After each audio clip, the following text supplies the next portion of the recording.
अब पौराणिक कथाओं पर आते हैं। हम जानते हैं कि इलियड होमर ने लिखा था। वो एक अंधा व्यक्ति था।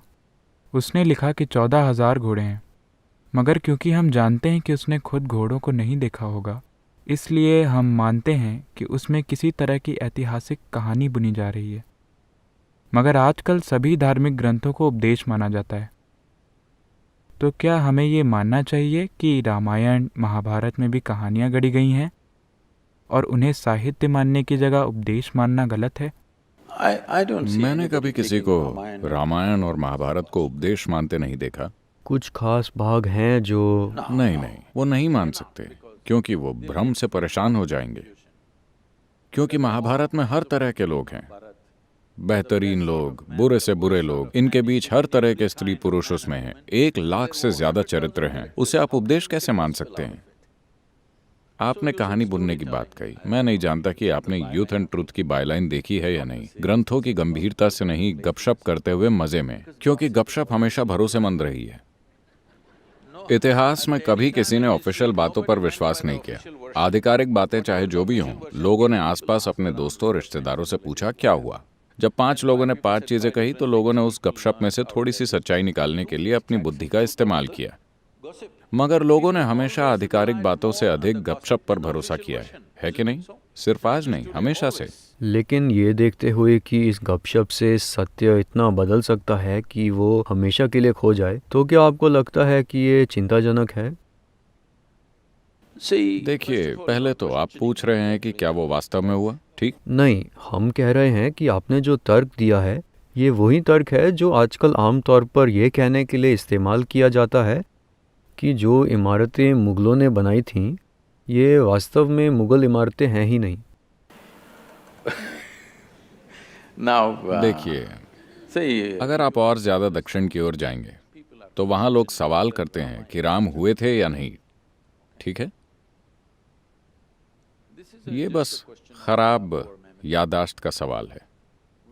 जब पूरा देश हजारों सालों से इस बारे में बातें कर रहा है, अब समस्या ये है कि आप बोले हुए शब्दों से अधिक विश्वास लिखे हुए शब्दों पर करते हैं। सारी समस्या यही है। मगर आपको समझना चाहिए, ये मौखिक संस्कृति है। हमने हमेशा बातें करके लोगों तक सबसे महत्वपूर्ण चीजें पहुंचाई। आप उसे महत्वहीन मान सकते हैं क्योंकि वो लिखा हुआ नहीं है, मगर कोई भी उसे लिख सकता है।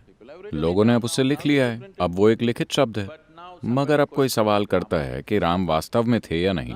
एक जगह नहीं, इस पूरी संस्कृति में अगर हर कोई एक ही कहानी की बात करता है, थोड़े बहुत फर्क के साथ।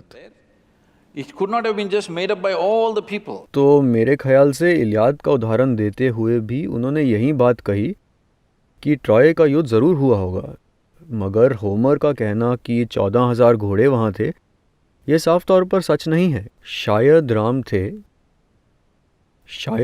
थे, मगर जो बाकी चीज़ें लिखी गई हैं। देखिए, हम आखिरकार भारतीय हैं। हमने शून्य का आविष्कार किया। हमारे पास शून्य का इस्तेमाल करने की खास आज़ादी है। हम उसकी छूट ले रहे हैं। देखिए, 6-7 हजार साल पहले 100,000 लोग लड़े या 10,000 लोग लड़े, इससे कोई फर्क नहीं पड़ता। इस देश में कहानियों को जिस तरह कहा जाता है, उसमें तथ्य नहीं बल्कि सत्य महत्वपूर्ण होता है। आप एक खास सत्य बाहर लाने की कोशिश करते हैं। उसका तथ्य कि 100,000 लोग लड़े या 10,000 लोग, इससे क्या फर्क पड़ता है? आपको आज उस युद्ध को नहीं संभालना है, वो खत्म हो चुका है। तो महत्वपूर्ण चीज ये है कि मैं उससे क्या सीख सकता हूँ, ठीक है? अगर ये एक प्रश्न चिन्ह है तो हम उसके बारे में आगे बात कर सकते हैं। मेरे ख्याल से यही बात उन्होंने भी कही कि जब आप धार्मिक ग्रंथों को देखते हैं, जैसे आप किसी देखिए, उन्हें धार्मिक ग्रंथ मत कहिए, ये देश का इतिहास है। तो मान लीजिए कि आप किसी और साहित्यिक ग्रंथ को देखते हैं, तो आप उससे कुछ सीखते हैं। साहित्य अलग चीज है, इतिहास अलग है। साहित्य काल्पनिक हो सकता है। इतिहास में हमेशा 2 पक्ष दिखाए जाते हैं, इसलिए वो हमेशा आपके लिए कुछ मतलब रखता है। मैं कहता हूँ 6,000 साल पहले कोई आदमी था या नहीं, मुझे क्या समस्या है, जब तक कि आज मेरे जीवन में उसका कोई योगदान ना हो, है ना? लेकिन अगर इतिहास लिखा गया है और इतिहास का वर्णन स्पष्ट नहीं है। देखिए, मैं यही कह रहा हूँ, वर्णन इस तरह है। मान लीजिए 6000 साल पहले राम की एक पत्नी थी जिसका नाम सीता नहीं था, तो मुझे क्या समस्या होगी? We are हम not ये सवाल questioning नहीं whether कर the रहे हैं कि उनका name नाम was सीता था Not या only the नहीं। name, I'm saying, okay, he was not his. ठीक है, उसके पिता का नाम वो नहीं था, वो अलग तरह के इंसान थे, मुझे उससे क्या फर्क पड़ता है? हम घटनाओं के क्रम पर भी सवाल कर रहे हैं यहाँ You can. कि वे कैसे हुए थे। Sequence of events also you can question, but what? कौन सी घटना कब हुई, इस पर भी आप सवाल कर सकते हैं, मगर मैं ये पूछ रहा हूँ कि 6000 साल पुराने नाटक में अगर थोड़ी हेरफेर हो गई है तो ये आपकी समस्या नहीं है। समस्या सिर्फ ये है कि क्या हमारे लिए उसमें कुछ है। बात बस यही है। तो सवाल है कि इस देश में हम राम की पूजा क्यों करते हैं? वो कोई बहुत सफल व्यक्ति नहीं थे। अगर आप इसे ध्यान से देखें तो वो लगातार असफल रहे। हाँ, आज भी वो जमीन की समस्याओं से जूझ रहे हैं, इसीलिए आपने ये मुद्दा उठाया।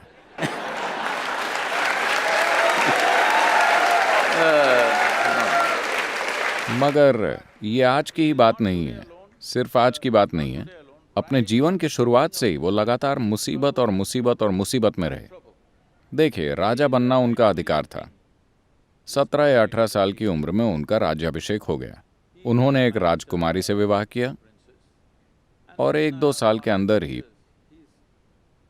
उन्हें जंगल भेज दिया गया। वो जंगल में पिकनिक मनाने नहीं गए थे, जैसा कि कुछ टेलीविजन धारावाहिक दिखा रहे हैं कि राम सीता वो सब कर रहे हैं। नहीं, ये उन्हें राज्य से, सत्ता से और हर चीज से बाहर फेंकने जैसा था। इन सबसे ही कोई व्यक्ति टूट सकता था, मगर वो वहीं बस गए। मगर राम एक शंकालु व्यक्ति भी थे। जब सीता उनके पास वापस आई तो पहले उन्हें अग्नि परीक्षा देनी पड़ी। पहले वो आग से गुजरी। We will come there, don't jump. First let's kidnap her, हम no? उस पर आएंगे, कूद कर वहां मत पहुंचिए, पहले उनका हरण तो कर ले। Now you're changing the... देखिए, अब आप चीजों का क्रम बदल रहे हैं। पहले उनका अपहरण करते हैं, ठीक है? First let's kidnap her, all right? Now, अब ये श्रीलंकाई लोग आकर उनकी पत्नी का अपहरण करके चले जाते हैं। आखिरकार वो एक राजा हैं। अगर कोई उनकी पत्नी को चुराकर 3000 किलोमीटर दक्षिण की ओर ले जाता है, ये पता लगाने के लिए कोई जीपीएस भी नहीं है कि श्रीलंका है कहाँ, ठीक है? उस समय में एक राजा होने के कारण वो इसका कोई स्थानीय समाधान खोज सकते थे। उनसे शादी करने के लिए बहुत सी स्त्रियां तैयार हो जाती हैं। वो एक राजा हैं, मगर वो उनकी खोज में जाते हैं, भारी भरकम सेना के साथ नहीं, बस वो और उनका भाई, आम लोगों की तरह।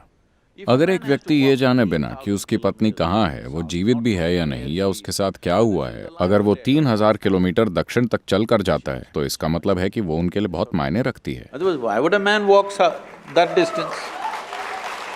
वो वहां जाते He हैं, goes there, एक तमिल सेना बनाते हैं, ये मत भूलिए। and then फिर युद्ध होता है, there is a fight. वो सैकड़ों लोगों को मार देते हैं और एक सुंदर शहर को जला देते हैं, अपनी पत्नी को वापस लाते हैं और रहने लगते हैं। इससे पहले मैं आपको बताता हूँ, वो 1 वर्ष के लिए हिमालय में प्रायश्चित करने जाते हैं। उनका भाई पूछता है, आप पागल हैं? इस आदमी ने आपकी पत्नी चुरा ली और आप उसकी मृत्यु के लिए प्रायश्चित कर रहे हैं? Penance for his वो बोले, रावण के 10 मूल स्वभाव थे, उनमें से 9 भयानक गुणों को मारने के लिए मुझे कोई प्रायश्चित नहीं करना है, कोई तपस्या नहीं करनी है। मगर वो एक महान भक्त भी था और मैंने एक भक्त को भी मारा, तो ये आदमी 1 साल के प्रायश्चित के लिए year गया। of penance the man goes for. This is not a… And then he settles फिर वो down. आराम से रहने लगता है और उसकी पत्नी गर्भवती है। आपको समझना चाहिए, एक राजा की पत्नी के गर्भवती होने का मतलब है कि ये सिर्फ बच्चे की बात नहीं है, वो उसके साम्राज्य का वंशज है। इसमें और भी कई चीजें शामिल होती हैं। कोई सोनोग्राम नहीं, तो उन्हें पता नहीं था कि वो लड़का है या लड़की या लड़के या लड़कियां। मगर एक बार फिर ऐसी राजनीतिक स्थिति पैदा हुई जहाँ उन्हें अपनी पत्नी को जंगल भेजना पड़ा, जिसे आप शंकालु स्वभाव कह रहे हैं। नहीं नहीं नहीं नहीं, वो हिस्सा नहीं। तो हम पहली बात से भी शुरू कर सकते हैं, जिसमें सीता को बचाने के बाद सीता को अग्नि परीक्षा से गुजरना पड़ता है, वो साबित करने के लिए कि वो शुद्ध हैं, For whom? ताकि दूसरे लोग स्वीकार कर पाएं। क्योंकि राम को इससे बहुत फर्क पड़ता था कि लोग उन्हें कैसे देख रहे हैं। जब राम वापस आए तो उनके राज्य के किसी धोबी ने कहा, मैं राम की तरह नहीं हूँ जो ऐसी स्त्री को अपने घर में रखूंगा जिसकी कोख में शायद किसी और का ही बच्चा हो सकता है। इस वजह से राम ने सीता को फिर जंगल में भेज दिया। आप इसी असुरक्षा की बात पूरी कर रहे कथा में राम चाहते हैं कि उनकी प्रजा उनसे प्यार करे। नहीं नहीं, चलिए ठीक से इस पर बात करते हैं। आज हमारे देश में बहुत तरह की चीजें हैं। मैं आपसे पूछता हूँ, क्या आप इस देश के लिए ऐसा नेता चाहते हैं जो इस देश के लोगों को अपने परिवार और निजी प्रेम से ऊपर रखे? मैं आपसे पूछ रहा हूँ। या आप एक धृतराष्ट्र चाहते हैं, किसी भी कीमत पर मेरा ही बेटा? आप एक ऐसा व्यक्ति चाहते हैं जो इस देश के नागरिकों को अपने परिवार से ऊपर रखता है। ये उनके लिए सिर्फ एक स्त्री नहीं थी, उन्होंने जाकर उसके लिए युद्ध लड़ा, 3000 किलोमीटर चल के गए। ये बस एक स्त्री नहीं थी, वो सीता के लिए जी रहे थे, मगर फिर भी उन्होंने गर्भावस्था की स्थिति में उसे जंगल वापस भेज दिया, अच्छी तरह ये जानते हुए कि ये उनके राज्य का भविष्य हो सकता है।